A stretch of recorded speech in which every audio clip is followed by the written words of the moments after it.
Bienvenidos a este nuevo episodio de Un Café con Areta. Nos encontramos hoy en el estudio B76, un espacio fantástico en el que nos encontramos con Carlos Hernández Carrillo, director del estudio. Muchas gracias por aceptar nuestra invitación a esta conversación, a esta charla, a este Café con Areta.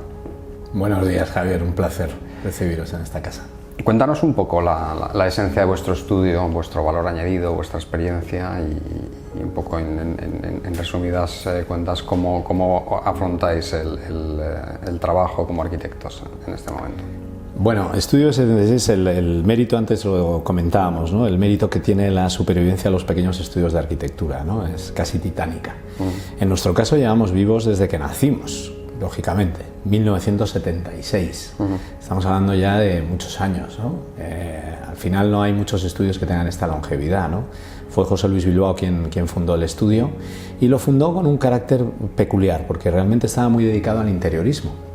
Y yo creo que eso es precisamente la característica más significativa de Estudio B76, esa capacidad que tiene de una visión global del hecho arquitectónico. Es decir, muchas veces el desarrollo de la arquitectura termina en un momento dado y aparecen otros profesionales, que pueden ser los interioristas, los decoradores, el equipamiento, etc. Sin embargo, Estudio B76 sí tiene esa capacidad de dar ese servicio a los clientes global, ¿no? Desde la búsqueda del propio inmueble que se va a reformar o del solar en el que se va a edificar, al desarrollo de las tramitaciones de licencias, desarrollo del proyecto, concepto, ¿no? Ese concepto que debe estar muy unido al concepto empresarial del cliente, ¿no? En nuestro sector en el que estamos especializados, que es el hotelero, es fundamental, ¿no? Al final tener esa complicidad para que el desarrollo del proyecto se acentúe, no sea simplemente un servicio puramente arquitectónico, sino casi de asesoría empresarial, ¿no? Y claro, yo creo que esto le da ese gran valor añadido. Podemos tener esa visión global, ¿no? hasta el punto de colocar ese elemento decorativo último de remate que al final tiene que ver todo con el mismo concepto, ¿no? Que se ha desarrollado desde un origen en, digamos, como decía antes, en coalición con nuestro propio cliente, ¿no? Y bueno, pues yo creo que ese es el punto más significativo, ¿no? Más especial que preguntabas de nuestro estudio B76. Muy interesante. Luego entraremos más en detalle para hablar del sector hotelero, que es el que realmente os ocupa a vosotros, en el que sois especialistas. Pero sí me gustaría, antes de eso, hablar un poco más en general y tener una opinión personal como arquitecto sobre todo lo que estamos viviendo, todo lo que hemos vivido en estos dos últimos años y cómo todo esto va a impactar en el proceso de transformación de las ciudades, viéndolo desde un poquito más arriba, cómo la ciudad tiene que cambiar después de todo lo sucedido, los retos que tenemos que afrontar y cómo conseguir que las ciudades sean realmente espacios habitables, que comentábamos antes de iniciar esta conversación, que sean espacios más humanos, más vivibles en el día a día. ¿Cuál es tu visión sobre todo esto? Bueno, en este tema yo creo que todos somos responsables. Por supuesto, los arquitectos tenemos un punto protagonista, ¿no? En esa generación, esa creación de la ciudad, ¿no? Antes también lo comentábamos, ¿no? Como el ser humano, desde que abandona el árbol, empieza a andar por los pastos y al final encuentra la cueva, se cobija en la cueva, hace habitable un espacio en principio poco habitable y a partir de ahí vamos creciendo, salimos, construimos las primeras cabañas. Se va generando sociedad, lo que era un clan ya empieza a crecer, se generan los primeros pueblos, las primeras ciudades. En todo eso es verdad que digamos, no es que la figura del arquitecto existiera, sin embargo existía alguien dentro de esa comunidad que probablemente tiene una sensibilidad especial hacia la generación del espacio habitable, ¿no? Y ahora llegamos a un momento en el que las ciudades, bueno, estamos hablando de ciudades de 20 y tantos millones, de 30 millones de habitantes, es una cosa desmesurada, ¿no? Cuando Tales de Mileto hablaba que, bueno, que una ciudad debería ser el ideal como mucho 10.000 habitantes, ¿no? Y ahora estamos hablando, pues eso, de 30 millones, ¿no? Entonces, evidentemente tenemos una responsabilidad brutal en el sentido de que es un ejercicio exponencial, ¿no? Cada vez crecemos más, contaminamos más. Yo creo que esa responsabilidad ya por lo menos la estamos interiorizando, no solo gubernamentalmente o socialmente, sino sobre todo individualmente, ¿no? Y al final esa responsabilidad que muchas veces las crisis hemos sufrido la pandemia recientemente, todavía andamos ahí con las últimas coletadas, lo que se convierte es un acelerador. Yo creo que todo el sistema y la evolución de la especie humana siempre ha tenido una linealidad creciente. Yo siempre creo que vivimos mejor que antes, o sea, por muchos que echen de menos el pasado, yo creo que siempre tenemos una línea evolutiva. Evidentemente hay bajadas y vueltas a subir, ¿no? Al final es un ciclo, pero que al final va marcando esa línea ascendente. Y yo creo que el ser humano, afortunadamente, es capaz de sobreponerse con una agilidad brutal a cuestiones, a crisis realmente graves, ¿no? Si viajamos al siglo XX y ves las guerras mundiales, dices, bueno, aquello el cataclismo, ya deberíamos haber desaparecido, y sin embargo, en pocos años los alemanes reconstruyen sus ciudades, Europa se unifica. Yo creo que tenemos una inmensa capacidad, yo creo en eso tenemos que ser optimistas. ¿Qué pasa con esta pandemia que hemos tenido? Pues desde mi perspectiva se ha convertido en un acelerador positivo, porque en el fondo muchas veces la gente dice, no, pues es que a partir de ahora la gente se va a retraer, va a ser menos sociable, nos va a costar la relación, estar en grupos. Todo lo contrario, al revés, es un acelerador. La gente va a dejar de viajar. Mentira, no va a dejar de viajar, van a viajar todavía más, ¿vale? Lo que pasa es que también hemos sido conscientes de cosas, somos conscientes de nuestra debilidad, de nuestra fragilidad, pero también de la capacidad de que con la ciencia y la tecnología hemos tenido de reactivarnos. ¿Qué va a pasar con las ciudades? Pues las ciudades, lógicamente, han sido conscientes, por ejemplo, de algo que a mí me fascinaba.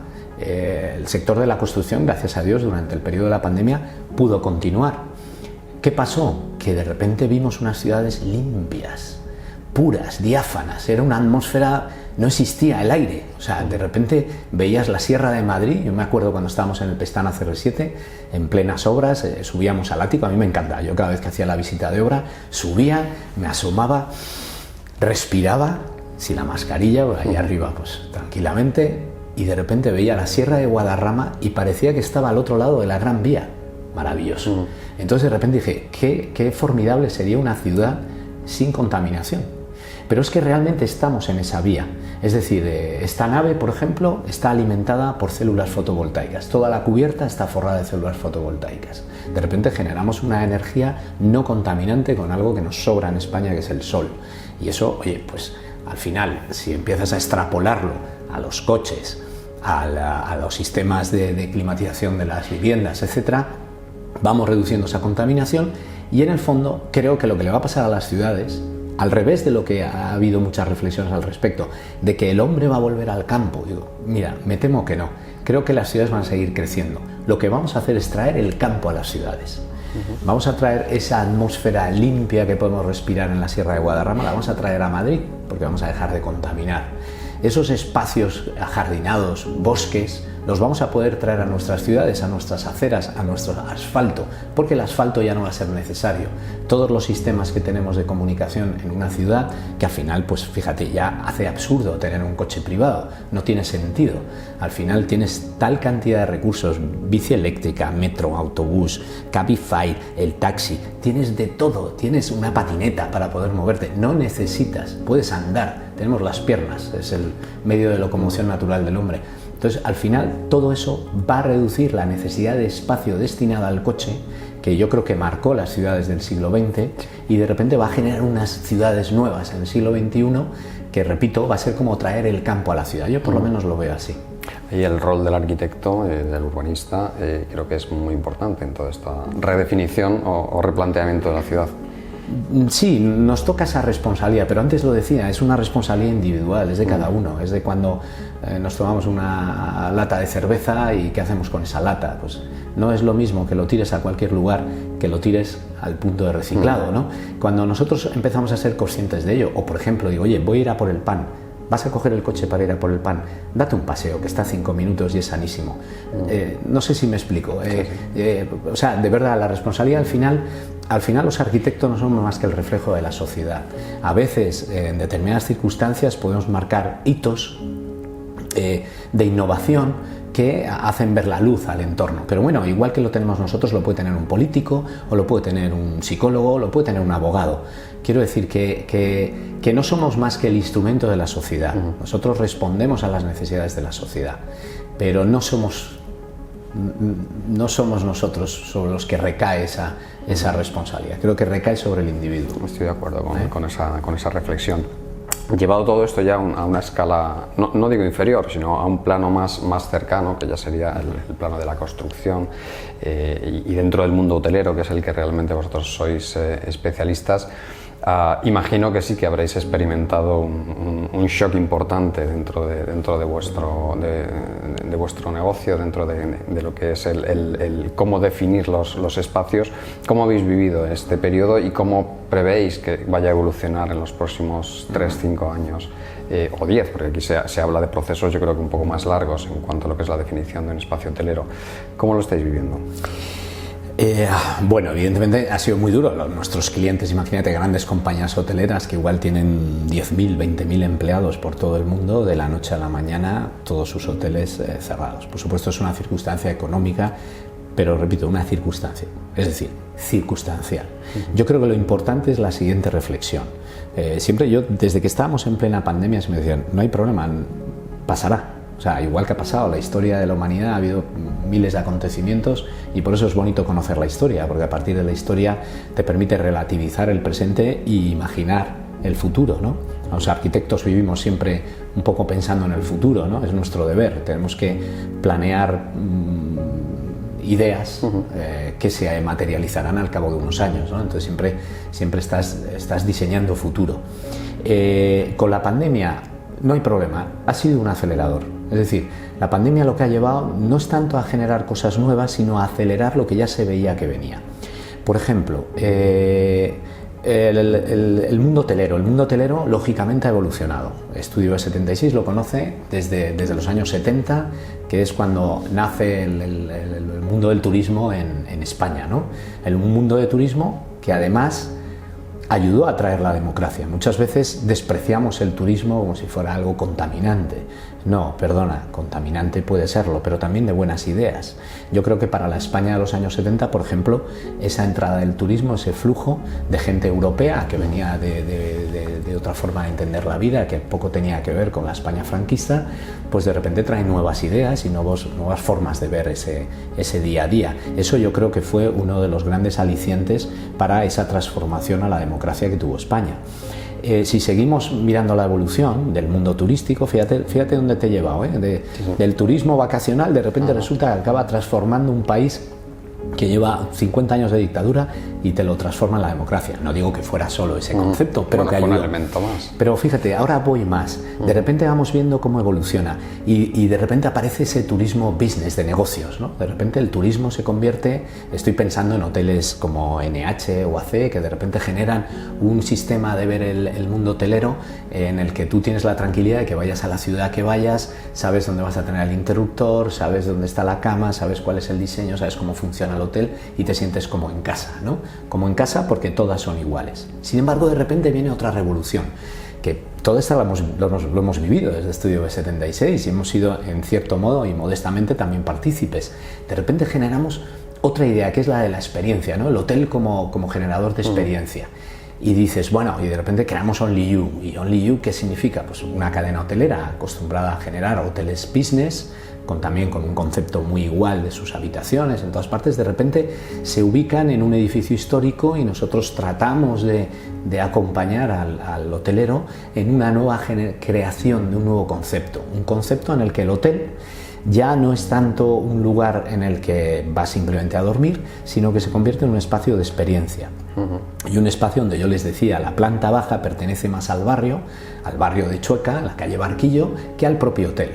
Es un lugar en el que vas a disfrutar, a ver, a ser visto, a cenar, a comer, a tener una reunión, donde además si quieres te quedas a dormir. Es decir, le dábamos un poco la vuelta al concepto principal del hotelero, que es la habitación. ¿Vale? ¿Con qué fin? Con el fin de revalorizar precisamente el valor de la habitación, que es el fin último que tiene el hotelero. En todo ese desarrollo llegamos ahora al presente. ¿Cuál es lo que yo veo que ahora empezamos a generar? Empezamos a generar una sinergia interesantísima entre lo que es el espacio residencial y el espacio hotelero. Yo creo que el futuro, lo que va a suceder es que va a haber un ejercicio donde se van a fundir esos dos conceptos que antes era, oye, mi casa es mi casa y cuando voy fuera me voy a un hotel. De repente va a haber gente que, lógicamente, cada vez vamos a tener que trabajar más. Vivimos en un mundo global y tú eres un financiero o un abogado y de repente tienes que desarrollar, un arquitecto, tienes que desarrollar un proyecto en otro país y te tienes que ir 3, 4, 6 meses, 1 año, 2 años a vivir a otro país, a otra ciudad. ¿Qué vas a hacer? ¿Realmente vas a buscarte una nueva residencia o simplemente vas a buscar a alguien que te preste una serie de servicios generalmente relacionados con el mundo hotelero, de tal forma que cuando llegues a ese país que desconoces pues no tengas problemas con la colada, con el servicio de limpieza, con que te puedan atender en un momento dado para cualquier tipo de atención? Al final eso es propio del hotelero, pero sin embargo tú vas a vivir en tu casa, ¿eh? O sea, esa fusión es interesante. Y es más, lo hemos vivido ahora en la pandemia. Vamos a poder trabajar también en nuestra casa. ¿Por qué? Pues al final tu casa también se va a fundir con el espacio de trabajo. Es decir, esos cajones cerrados que hasta ahora existían, ¿no? Como el espacio hotelero, el espacio residencial, el espacio de oficina, de repente van a empezar a fusionarse. Y yo creo que va a generar modelos arquitectónicos interesantísimos, paralelamente también a la variación del concepto de familia. ¿Vale? O sea, al final el co-living, al final ese esquema, yo soy una persona separada, mis hijas ya han vivido toda la vida con 2 casas y están acostumbrados, ¿no? Porque tienen la casa de la madre y la casa del padre, no pasa nada, es decir, al final no van a sentir menos hogar o más hogar, no va a depender de eso, el hogar lo lleva uno consigo mismo, ¿no? Pero al final los espacios que se van a generar es lo que yo creo a los arquitectos nos va a estimular muchísimo y va a ser una gran revolución de los próximos años, las próximas décadas. Interesante, al final has fusionado todos los conceptos que hoy en día están en el candelero, los espacios de co-living, los espacios de coworking, la hibridación del trabajo, este concepto de hibridación, que a mí no es que me guste mucho la palabra, pero que está sí, muy de moda. Pero al final cualquier lugar es susceptible de ser un espacio de trabajo, también el hotel lo puede ser, pero como dices tú, en el caso de personas desplazadas temporalmente en otros países, pues el hotel puede ser un lugar perfecto para... Con lo cual todo esto transformará de una forma notable también los hoteles y la experiencia que se busca en ese hotel, con lo cual la parte de diseño que vosotros tenéis que aportar, yo creo que también tendrá que hacer hoy un esfuerzo, un ejercicio adicional de repensamiento de esos espacios habitables que no son ya solamente de hotel, sino que son de trabajo, son de espacio vital. Lo vamos a disfrutar. No, desde luego. Ya sabes que a los arquitectos nos encantan los retos, las cosas nuevas, no hay nada que nos aburra más que el repetir lo mismo, ¿no? Entonces siempre necesitamos alimentarnos con ese estímulo, ¿no? Por eso antes te decía que es importante estar de mano del cliente con el concepto de negocio, ¿no? Exacto. Y a veces pues tanto él te aporta ideas como tú le puedes aportar ideas para que al final el espacio resuelva ese objetivo, ¿no? Efectivamente. Oye, una pregunta te quería hacer, que ahora también es un tema muy importante. Has comentado antes aspectos relacionados con la sostenibilidad realmente. Cuando hablamos de sostenibilidad también hablamos de construcción industrializada, industrialización en la construcción. Sí me gustaría conocer tu punto de vista sobre estos dos aspectos que están muy relacionados, construcción industrializada, sostenibilidad, cómo el sector hotelero está asumiendo su responsabilidad en estos aspectos y cómo lo está viviendo y cómo crees que se va a proyectar en los próximos años. Ahora es una fase incipiente quizá, pero yo creo que va a tomar una velocidad de crucero muy rápida en muy poco tiempo. Sí, yo creo, bueno, primero quisiera puntualizar el concepto, has hablado de industrialización. En el siglo XX la industrialización solo se podía entender desde la repetición del mismo objeto, ¿vale? Sin embargo, ahora la industrialización no es así, porque yo hablaría de la robótica. Es decir, cuando tú metes la robótica y realmente un software y una máquina, un robot, puede construirte una impresora 3D, puede construirte el diseño que quieras con la forma que quieras, ya no es una cuestión de repetir, es una cuestión de utilizar a la máquina para la producción de ese elemento que puede ser repetitivo o no, porque en el fondo la capacidad que tienes de introducir modificaciones en el software y que ese elemento que se va a generar vaya teniendo variaciones, pues es infinita, por lo cual ese concepto de industrialización yo creo que cambia radicalmente. Si me dices, ¿y esa industrialización la podemos aplicar al mundo hotelero? Bueno, la podemos aplicar igual que, si ya hablamos de puramente tema constructivo, pues al igual que cualquier otro aspecto que podamos construir, ya sea edificios, ya sean viviendas, etcétera. ¿Cuál es el problema? Que evidentemente hay hoteles y hoteles. Hay determinados, es verdad que Estudio B76 siempre ha atendido, o por lo menos los clientes nos han buscado para ese hotel precisamente único, especial, en un edificio histórico, etcétera, etcétera. Yo me siento muy afortunado de haber podido hacer un hotel en la Plaza Mayor de Madrid, otro hotel en la Gran Vía y otro en la Plaza Isabel II, enfrente de la Ópera, en estos 3 últimos años, pues es algo de lo cual no puedo más que sentirme infinitamente agradecido y afortunado. ¿Podríamos industrializar ahí? Hombre, pues es complicado. Puedes industrializar determinadas partes del proceso, pero al final es verdad que es una actuación muy artesanal, claro. Es complicado. Otra cosa sería si desarrolláramos, por ejemplo, unos hoteles Ibis, unos hoteles de carretera que al final se construyen de planta nueva, es un low cost que tratas de precisamente minimizar costes, etcétera, etcétera. Ahí parece que la industrialización entraría con más facilidad, ¿no? Me preguntabas también por la sostenibilidad y el mundo hotelero. Yo creo que la sostenibilidad del mundo hotelero la lleva aplicando desde el origen de los tiempos. Por una cuestión muy sencilla, porque los costes los paga el propio hotelero. ¿Eso qué significa? Que el primero interesado en que haya un menor consumo energético en sus edificios es el hotelero. Todos hemos visto cuando llegas a la habitación del hotel un cartelito muy majo que te dice: oye, cuida la naturaleza, si no necesitas lavar tus toallas, pues no las tires al suelo, tal, porque el agua es un bien preciado, etcétera, etcétera. No es una cuestión romántica, es una cuestión puramente práctica. Yo concibo la sostenibilidad y la ecología no como una cuestión romántica, sino una cuestión puramente de supervivencia. Y yo creo que eso, cuando antes insistía en que individualmente lo interioricemos, seamos conscientes que solo tenemos un planeta, solo uno. Olvidémonos, no vamos a encontrar otro planeta por ahí donde tengamos las condiciones de vida que tenemos en nuestro querido planeta Tierra. O sea, si no cuidamos nuestra propia casa, ¿quién la va a cuidar? Tenemos que cuidar nosotros, ¿no? El hotelero no lo ha hecho por romanticismo, lo ha hecho por reducir costes. Reducir costes es directamente proporcional a la ecología. Menor consumo energético, más sostenibilidad, ¿vale? Por eso yo creo que el mundo hotelero se renueva, cada 5 o 10 años renuevan sus instalaciones, los sistemas de acondicionamiento y de climatización siempre están a la vanguardia. Yo creo que en eso el hotelero es un buen ejemplo, ¿eh? Insisto, no por romanticismo, sino por practicidad. Un tema práctico y de costes, pero que al final redunda de una forma directa, lógicamente, en la sostenibilidad. No, es un tema interesante porque muchas veces la sostenibilidad como tal se está utilizando de manera quizá abusiva desde un punto de vista de marketing o de comunicación por parte de determinadas empresas, organizaciones, aunque sí es cierto que estamos entrando en una dinámica muy diferente. Y bueno, pues esta visión en este sector realmente es interesante y a lo mejor pues no la tenemos tan interiorizada. Has hablado de algunos de los proyectos estrella vuestros. Sí me gustaría que profundizaras un poco en alguno de ellos y que nos cuentes el por qué son tan diferentes o en qué realmente se salen de lo común y les hace verdaderamente únicos. Bueno, al final son como, en cierto modo, como tus hijos, ¿no?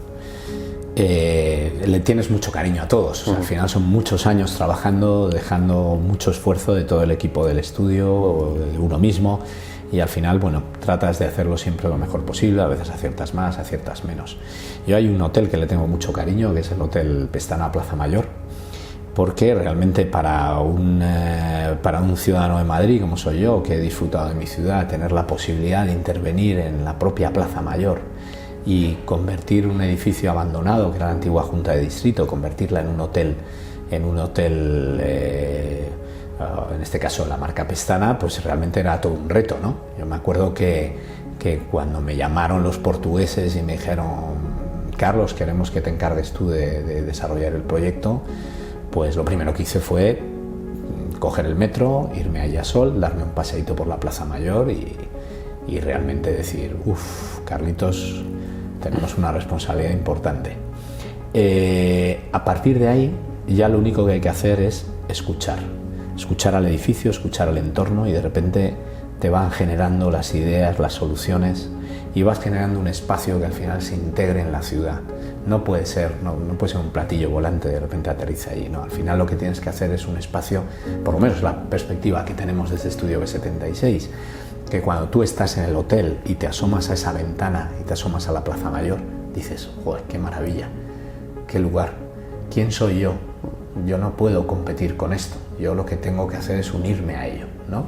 Y yo creo que cualquiera que visite el hotel de Pestana Plaza Mayor va a tener esa sensación, va a tener la sensación de que se está fundiendo con su entorno, de que la habitación, los colores, las ideas, los conceptos que están ahí implantados y lo que está viendo a través de su ventana, esa obra de Villanueva, bueno, de muchos arquitectos, por al final la Plaza Mayor, como casi todas las entidades urbanas constructivas, se han ido generando a lo largo de los siglos y han tenido todas sus huellas, buenas, malas, incendios, reconstrucciones, acontecimientos, ¿no? Y la Plaza Mayor es como un hito de eso, ¿no? Entonces al final eso lo respiras y nosotros lo único que hicimos fue respirarlo y al final volcarlo en nuestro propio proyecto. Yo creo que es un proyecto que merece la pena visitar y recorrer, porque creo que al final uno entiende lo que significa Madrid, lo que significa la historia de Madrid, lo que significa el carácter del madrileño. Yo creo que está ahí reflejado. Por eso es un proyecto que tal vez le tenga un especial cariño. Muy interesante. Al final te estás peleando con la historia y con el patrimonio cultural. Bueno, no te peleas,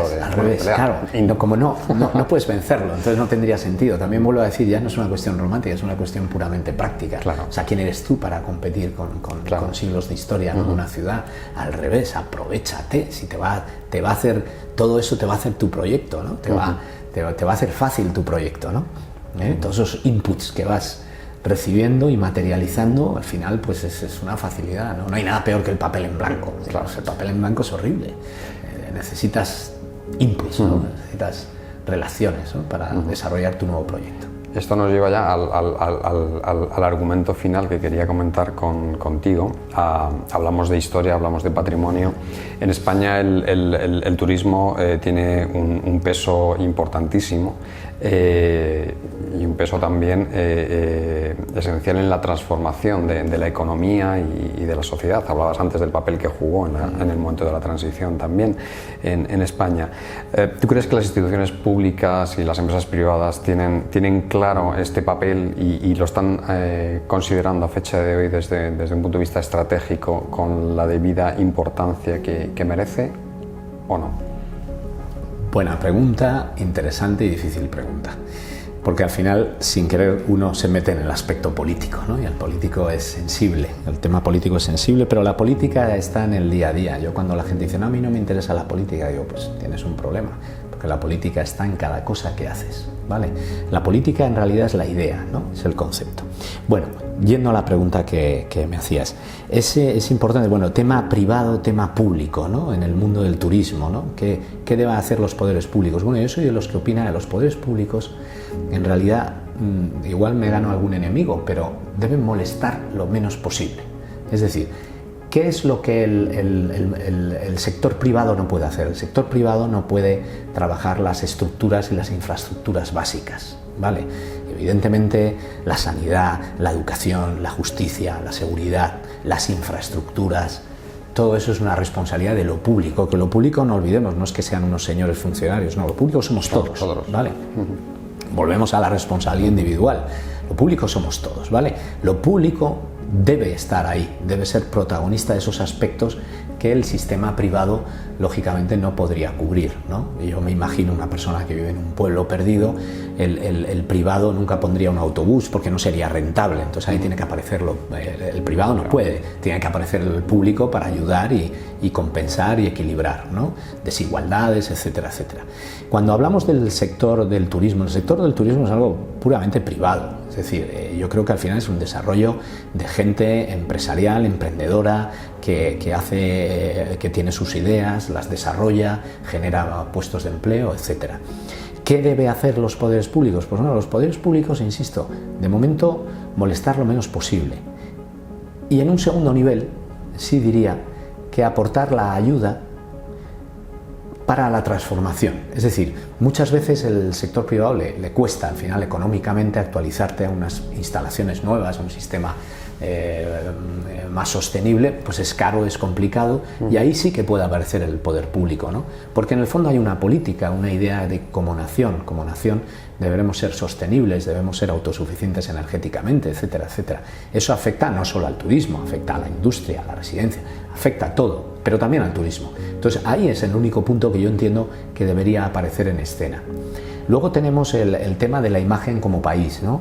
Claro, es muy importante, la imagen que demos como país es fundamental y eso también tiene un carácter público, somos todos los que queremos generar una imagen de París, podemos generar una imagen de país de botellón o podemos generar una imagen de país de cultura, de ciencia, de gastronomía, ¿vale? Eso es política, ¿vale? Eso por supuesto está el poder público, que repito, el poder público somos todos y todos tenemos que decidir qué es lo que preferimos, ¿no? ¿Qué tipo de turismo preferimos?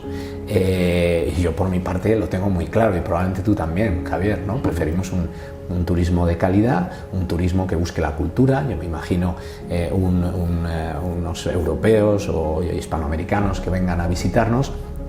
Preferimos tener un perfil de gente que realmente le apetece ir al Museo del Prado, ir a comer a buenos restaurantes, queremos ese tipo de entorno, ¿no? Muchas veces se asocia lógicamente a un mayor poder adquisitivo del turista que viene, pero no necesariamente.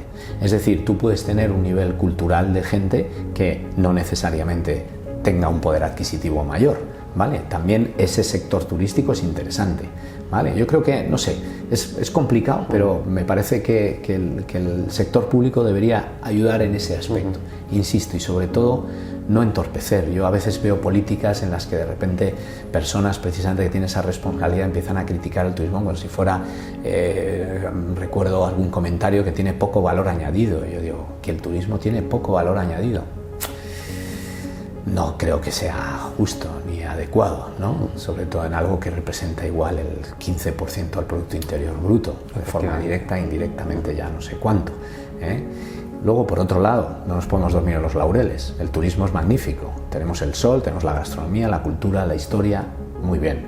Lo que tenemos que hacer es con esa plusvalía que conseguimos del turismo realmente invertirla también en otros aspectos. Para mí la industria española necesita reactivarse absolutamente. Yo creo que la insuficiencia que hemos sufrido en esta pandemia de no ser capaces ni de fabricar mascarillas, yo creo que a todos se nos ha encendido una bombilla y decir, oye, perdona, no podemos ser absolutamente dependientes del exterior. Debemos volver a potenciar una industria que por desgracia se ha ido transformando, desapareciendo o viajando a otros países, ¿no? Sobre todo también porque hay muchos países en nuestro entorno que están compitiendo con el nuestro y sí se están poniendo ya las pilas y están tomando las medidas estratégicas necesarias para reposicionarse. Entonces, muy importante.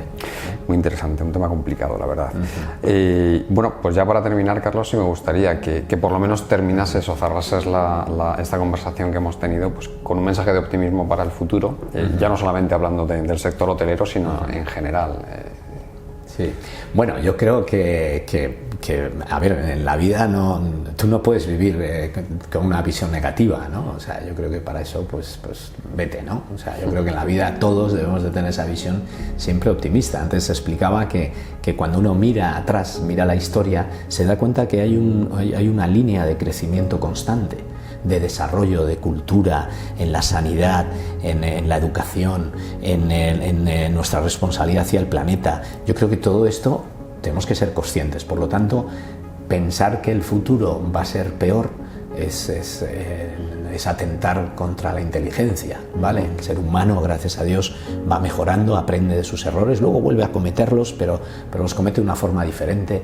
Seguimos evolucionando y yo creo que estoy absolutamente tranquilo, ¿no? Frente a los agoreros con todo esto de la pandemia, el fin del mundo. Los agoreros del fin del mundo siempre han existido, ¿no? ¿Vale? Desde Nostradamus, ¿no? O sea, yo creo que eso es inevitable, pero yo creo que el espíritu individual, vuelvo siempre, apelo al individuo, yo creo que yo no creo yo creo sobre todo en el individuo, creo que la sociedad lo genera la suma de individuos, ¿no? Yo creo que si el individuo realmente tiene esa visión optimista y no tiene miedo a la tecnología, no tiene miedo al desarrollo, no tiene miedo al cambio, no habrá ningún problema. Si empezamos a ser timoratos y dudamos de la ciencia que nos ha sacado de la pandemia en tiempo récord, todavía hay gente que lo pone en duda, ¿no? Digo, por favor, pero si es maravilloso la capacidad que hemos tenido de generar esas vacunas, ¿sabes? Yo creo que que deberíamos ponernos una medalla muy grande, ¿no? Como sociedad y no tener miedo al futuro. O sea, el futuro es siempre a lo largo de la historia, siempre ha sido mejor que el pasado. Perfecto. Pues tomo tus palabras y bueno, espero que Javier. nos podamos ver próximamente nuevamente en este espacio que es tan maravilloso y tan fantástico o bien en nuestra propia sede. Te invitamos a otro café dentro de un tiempo. Muy bien, muchísimas Muchas gracias, Javier. Un placer.